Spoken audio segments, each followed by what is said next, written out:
My name is David Krupman, and welcome to the Day to Praise, an initiative created by Rabbi Shlomo Riskin to invite the Christian world to celebrate Israel's Independence Day with the Jewish world through Psalms 113 to 118. Stay tuned and learn about the history and the vision.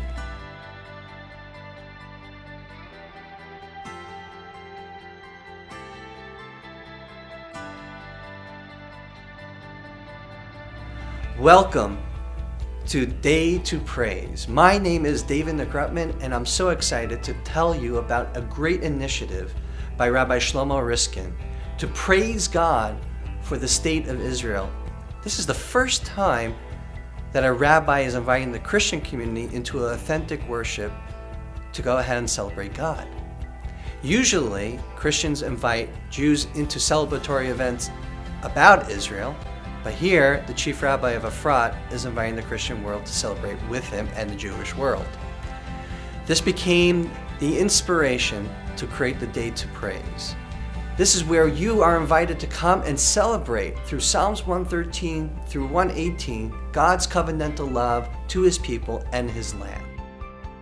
Psalms 113 to 118 is a series of psalms that we established in the Jewish world thousands of years ago to praise God on biblical feasts, such as the Feast of Tabernacle, Passover, Pentecost. There's an extra day after the Feast of Tabernacles known as the 8th day. We also say those Psalms 113 to 118.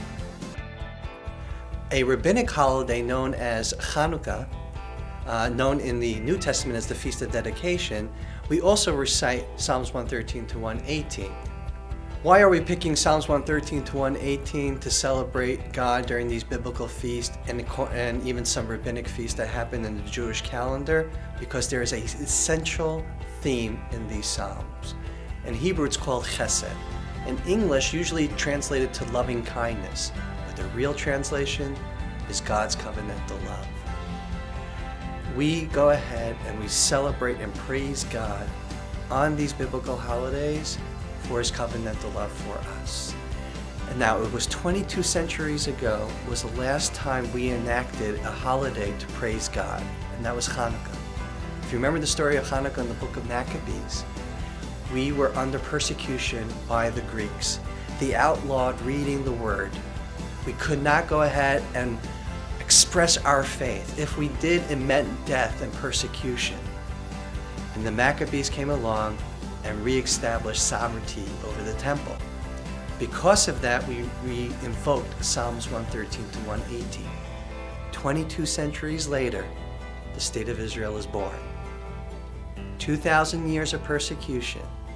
God did not forget us. The chapter in Jewish history was not closed. We came back, we returned to the land according to biblical prophecy. And for the first time in 22 centuries, we are now going ahead and invoking those psalms again. So Israel's Independence Day actually starts on the evening of April 22nd and continues through the day of April 23rd. And the day of April 23rd, we're in our synagogues invoking Psalms 113 to 118 as a praise celebration for Israel's independence. I think the biggest proof of God is the existence of the Jewish people. Who in their right mind could have ever predicted that a group of people divorced from the land for over 200 years would ever return back? Now it's almost 2,000 years and we have returned. The land is full of expression of God's faithfulness to the land. It's green. We've come back and we rebuild a nation in less than 7 decades. If you see that with us, we wish for you to praise God with us on that day. And Psalms 113 and 118 are those psalms. All we're looking for is one day and 6 psalms for you to recite. It's up to you how you wish to go ahead and recite these psalms. It could be a church event. It could be in your prayer fellowship with others. It could be even as an individual.